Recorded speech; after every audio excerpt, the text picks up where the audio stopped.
धनगर विद्यार्थ्यांसाठीच्या इंग्रजी शाळांमधील लुटी प्रकरणी एबीपी माझाच्या बातमीचा इम्पॅक्ट। राजे होळकर योजनेच्या अधिकाऱ्यांना मुंबईत पोहोचण्याच्या सूचना। 25हून अधिक शाळांनी योजना कागदोपत्री दाखवून लाखोंचं अनुदान लाटलं।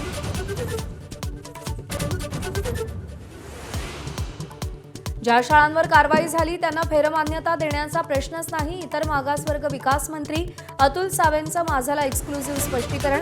अधिकाऱ्यांवर कारवाई करणार का या प्रश्नाला बगल दिली।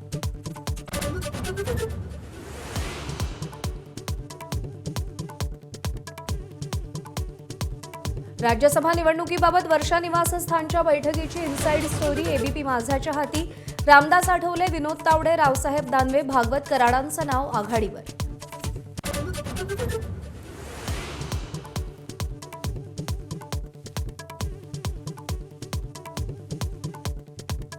बारामती विधानसभेची पोटनिवडणूक सुनेत्रा पवार लढणार। राष्ट्रवादीच्या कोर कमिटीच्या बैठकीत एकमत।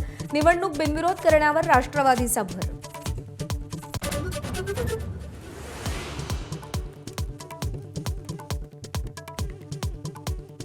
शरद पवारांनी राज्यसभेवर जावं। काँग्रेस आणि ठाकरे सेनेच्या नेत्यांशी चर्चा करणार। सुप्रिया सुळेंची माहिती। तर विमान अपघाताप्रकरणी रोहित पवारांच्या आरोपात तथ्य असेल तर चौकशी व्हावी अशीही मागणी।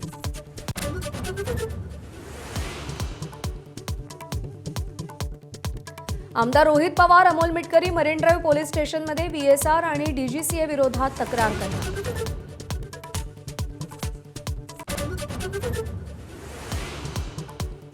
अजित पवारांच्या विमान अपघातानंतर बीएसआर कंपनीला मोठा दणका। बीएसआर व्हेंचर्सच्या 4 लिअरजेट विमानांच्या उड्डाणांना मनाई।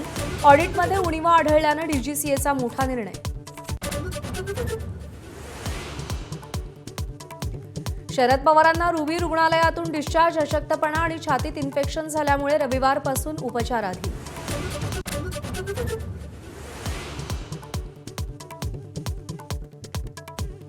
राज्यसभा निवडणुकीनंतर विधान परिषदेत विरोधी पक्षनेता निवडला जाणार। काँग्रेसचे सतेज पाटील विरोधी पक्षनेते होण्याची शक्यता।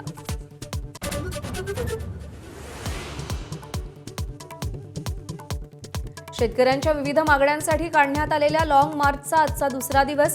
राधाकृष्ण विखेंच्या उपस्थितीत आज मंत्रालयात बैठक। आजच्या बैठकीत काय निर्णय होणार याकडे लक्ष।